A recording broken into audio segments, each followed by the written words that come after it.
はいどうも、カイミュージックチャンネルへようこそ。一味違った音楽講座第7回目です。今回は左手と右手どっちが難しいと題しまして、今回ね、エレキギターでギターの左手と右手、ね、こちらのね、特徴、テクニックなどについてですね、独自の解釈で解説していきたいと思います。それではね、早速いきましょう。まず皆さんにね、質問ですけども、ギターの左手と右手、ね、弦を押さえる方と鳴らす方、どっちがね、難しいと思いますかね。この質問ね、ギターをね、始めたてのね、生徒さんによく聞いてみるんですけども、ほとんどの方が、こちら左手とね、お答えになりますね。確かにね、左手のイメージってこう、コード弾くにしてもね、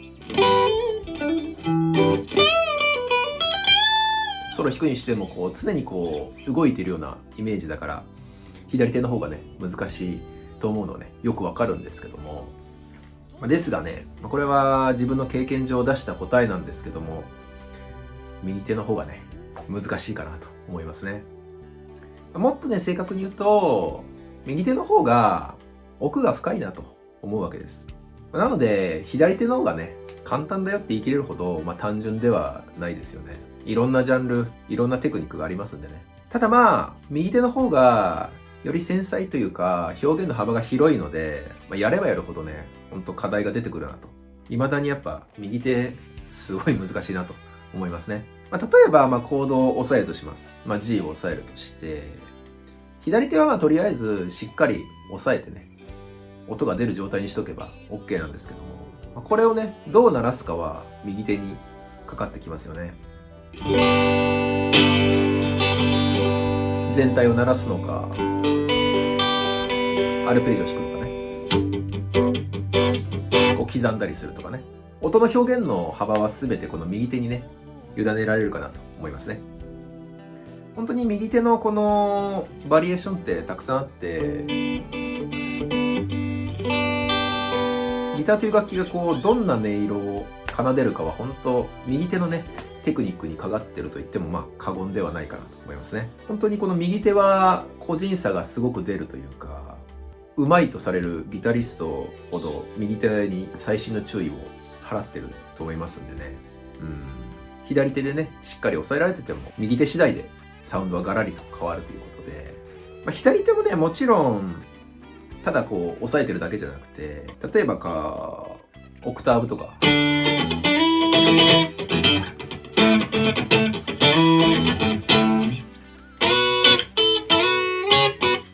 特定の弦だけ弾くとか、ね、単音弾きとか、今こう左手はね余計な音が出ないようにこうミュートをしながら弾いてたんですけど、こういったテクニックとか、エレキで言えばやっぱチョーキング、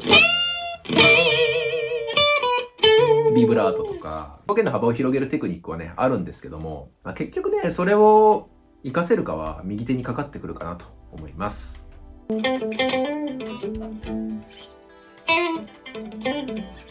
れはね例えとしてよく使ってるんですけども、左手は体育会系、右手はね文化系なんてね言ったり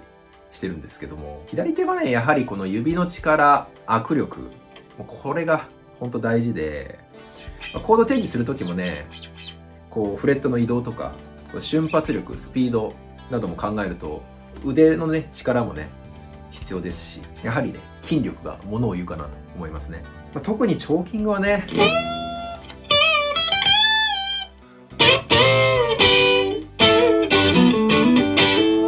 これね見た目以上にすごい力使うんで、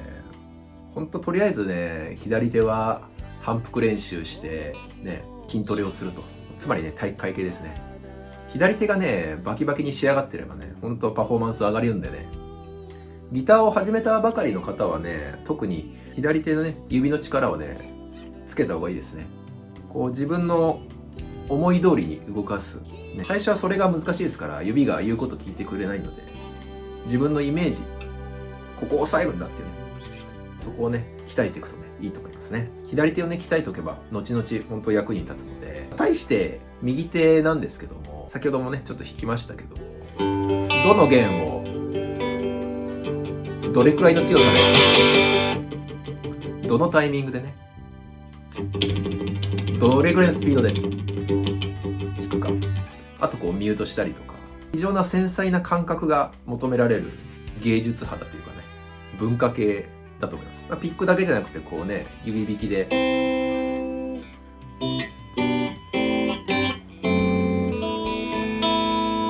弾くこともありますし、本当にこう器用さが求められるというか、まあね、こちらは右利き用のギターなので、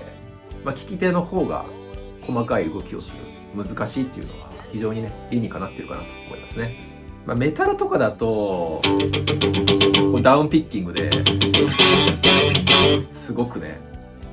腕の力使うこともあるんだけど、右手って基本的にはアタックはそんなに強く必要なくて、たまにこうね、力任せにバチバチ弾く人もいるんですけど、右手はね、本当に筋力はそこまで求められない繊細な動きというところがね、特徴かなと思います。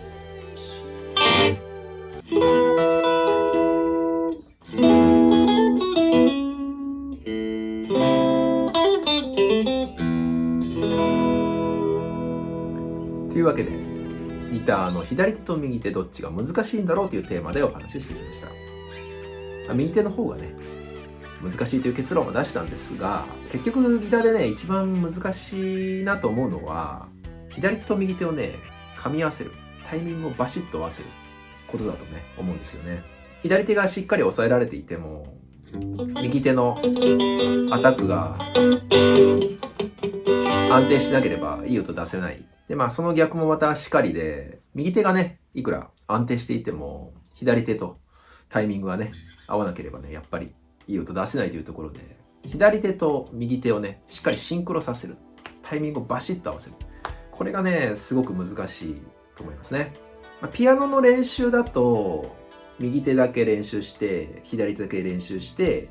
でそれがうまくできたら両手で合わせる。噛み合わせる。って感じでやるんですけど、ギターの場合は片手練習やっても音が出ないので、左手の場合はね、正しく押さえられてるか分かんないしね、なかなか実感しづらいというか、右手の片手練習もずっと開放弦弾いててもね、なかなかつまらないというか苦行になっちゃうので、すごくね、ギターって片手練習しづらいんですよ。全く意味ないってわけじゃないんですけどね。だから普段の練習で本当にゆっくり弾きながら、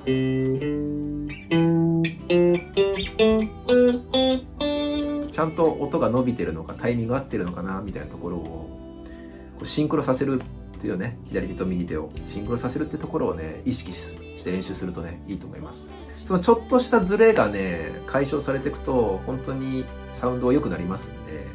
ぜひそこら辺もね、意識して練習してみてください。というわけで、一味違った音楽講座第7回お送りしましたが、いかがでしたでしょうか。今回の動画ね、良かったよと思っていただけましたら、高評価、チャンネル登録などよろしくお願いします。カイミュージックチャンネルでは他にも、演奏動画もね、たくさんありますので、ぜひチェックしてみてください。それでは今回は以上です。ご視聴ありがとうございました。